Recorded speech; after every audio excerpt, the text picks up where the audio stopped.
मंडळाच्या सर्व कार्यक्रमात नेहमी पुढे असणारे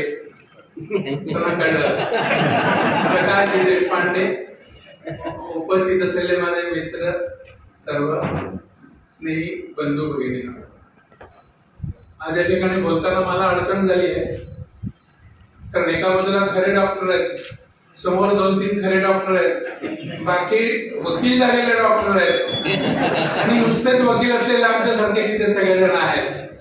या सगळ्यांच्या पुढे आमच्या चिपळूणवासियांच्या सोबत हा आनंदाचा सोहळा आनंद घ्यायचं काम मला करायचं आहे.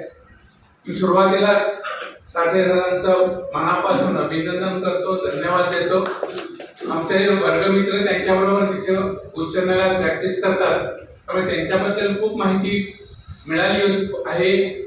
परंतु आता ज्या साठे मॅडमनी जी गोष्ट सांगितली ती सर्व गोष्ट ऐकल्यानंतर मला एकच म्हणायचं आहे, आणि टिळक स्मारक मंदिराला मला धन्यवाद द्यायचे, प्रकाशला पण द्यायचे, की एका अशा चतुरस्र व्यक्तिमत्वाचा सत्कार करण्याचं सद्भाग्य मला आपल्या मंडळाने दिलं, त्याबद्दल आपल्याला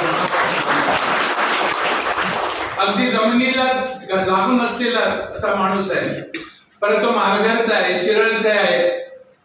मालघर शिरळचे साठे लोक तर राष्ट्रपतीपर्यंत प्रसिद्ध आहेत, त्यामुळे मी कोणाचं काय सांगणार. आपले सर्वजण आलात हाच आमच्या समोर आदर्श आहे, आणि म्हणून या ठिकाणी याला मला मनापासून आनंद होतो. मी या मंडळाचा कौटुंबिक सदस्य आहे, हे खरंच आहे, पण चिपळूणचा सुद्धा आहे आणि रत्नागिरीचा सुद्धा आहे, कारण वडील खासदार असताना मी इथे फिरत होतो, त्यामुळे या भागामध्ये यायला मला नेहमी आवडतं. आता साठे सरांनीच सगळ्या गोष्टी सांगितल्या, त्यामुळे मला अधिक काही सांगायचं नाही. मानवपत्र पण खूप छान आहे, ते वाचलंय. परंतु हा माणूस किती मोठा आहे हे थोडं आपल्या लोकांनाही माहिती कळलं पाहिजे. नाही तर कोकणातली माणसं हा तो माहिती आहे असं म्हणणारं बोलत वाक्य आपल्या लक्षात आहे. परंतु लक्षात घ्या की वकील असल्यामुळे आम्हाला माहिती आहे की हे किती मोठे आहेत. आपलं ज्यावेळी ब्रिटिश सरकार होतं त्यावेळी मुंबई इलाख्याचं जवळजवळ 200-225 वर्षाहून जास्त काळ ही जी पद आहे अधिवक्ता, महाभियोजक, हे त्या ठिकाणी होत होतं आहे.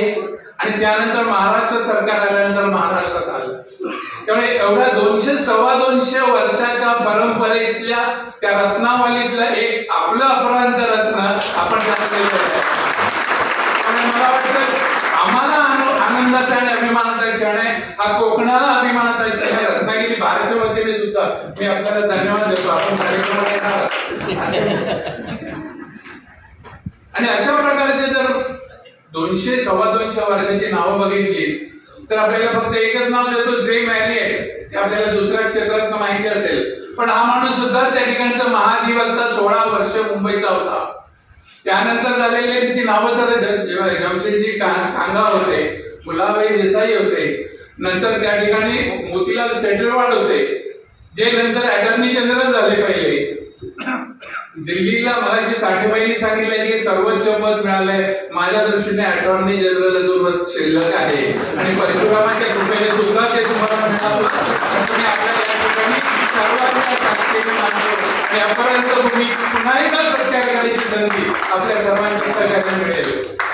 आणि अशा प्रकारचं हे वाक्य झालं. त्यांच्या व्यक्तिमत्वाबद्दल त्यांनी स्वतः सांगितलं कोणत्या कोणत्या विषयात त्यांनी अभ्यास केला, माहिती दिली. त्यांचं इतर सामाजिक कामही खूप आहे आणि हे सर्व सामाजिक काम जे ते करतात त्यामध्ये आज त्यांनी प्रथम बोलून दाखवलं, पण याशिवाय अनेक अशी क्षेत्र आहेत की ज्या ठिकाणी त्यांनी समाजसेवा केली आहे. त्यामुळे सेवाभावी असलेला चिपळूणकर म्हणून सुद्धा मला त्यांचा अभिमान वाटतो आणि त्यांनी ते काम असंच पुढे चालू ठेवावं, दिल्लीत गेला तरी चालू ठेवावं असं मला सर्वांच्या वतीने सांगावं वाटतं. आता अशा प्रकारचा एवढा मोठा माणूस या ठिकाणी आलेला असल्यामुळे त्या ठिकाणी मला बोलवल्याबद्दल मला धन्यवाद द्यायचा आहे. परंतु त्यांनी एक वक्त सांगितलेलं ते मला पुन्हा चिपळूणकरांना, चिपळूणच्या वकिलांना सांगायचं आहे की आपण 15 वर्ष 20 वर्ष आंदोलन करून उच्च न्यायालयाचं खंडपीठ सर्किट बेंच या आपल्या कोल्हापूरमध्ये आणलं, ते कोणासाठी आहे?